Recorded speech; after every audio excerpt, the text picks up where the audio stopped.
Cinema দিয়ে আলোচনার সৃষ্টি না করতে পারলেও পরকীয়ার অভিযোগে সংবাদের শিরোনাম হন তিনি।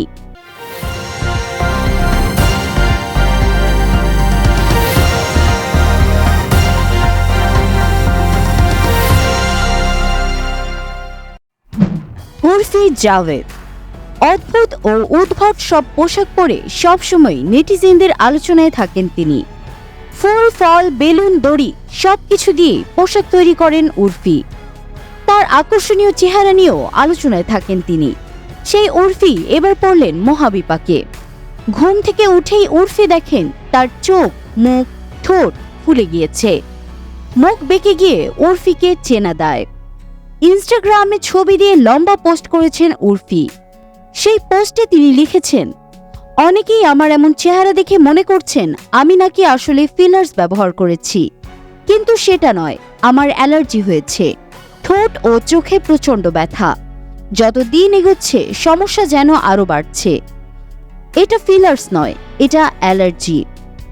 উর্ফি আরো জানান, আমি 18 বছর বয়স থেকে যে বোটক্স নিই সেটাই নিয়েছি। আলাদা করে বোটক্স বা ফিলার্স ব্যবহার করিনি। তাই ভুয়া খবর রটানোর আগে সত্যিটা জানুন। দেশের জনপ্রিয় গায়ক ও অভিনেতা তাহসান খান, যার কণ্ঠে মোহিত হয়ে থাকেন শ্রোতারা, সেই কণ্ঠনালী আক্রান্ত হয়েছে কঠিন অসুখে। হেটারোটোপিয়া নামক এক রোগে ভুগছেন তাহসান। জানা গেছে এই রোগে আক্রান্ত হলে গলার কাঠামো পরিবর্তন হয়ে যায়, কমে যায় গান গাওয়ার মনোবল। সম্প্রতি এক সংবাদ মাধ্যমকে দেওয়া এক সাক্ষাৎকারে অসুখটির কথা জানান তাহসান। তিনি জানান 2018 সাল থেকে তিনি এই অসুখে ভুগছেন। এরপর থেকেই আগের মতো গান গাইতে পারেন না তিনি।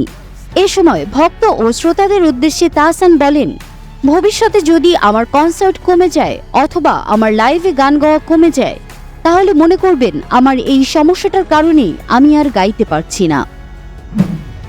বলিউড অভিনেত্রী মালাইকা আরোরা ব্যক্তিগত জীবন নিয়ে প্রায় সবসময় আলোচনায় থাকেন তিনি। মালাইকার বোন অমৃতা আরোরা বলিউডে খুব একটা নাম করতে না পারলেও ব্যক্তিগত জীবন নিয়ে তিনিও আলোচনায় ছিলেন একসময়। জানা যায় বান্ধবীর বরকে বিয়ে করেছেন অমৃতা। 2002 সালে কিতনে দূর কিতনে পাস সিনেমা দিয়ে বলিউডে অভিষেক হয় অমৃতার। প্রথম ছবি খুব বেশি ব্যবসা করতে পারেনি।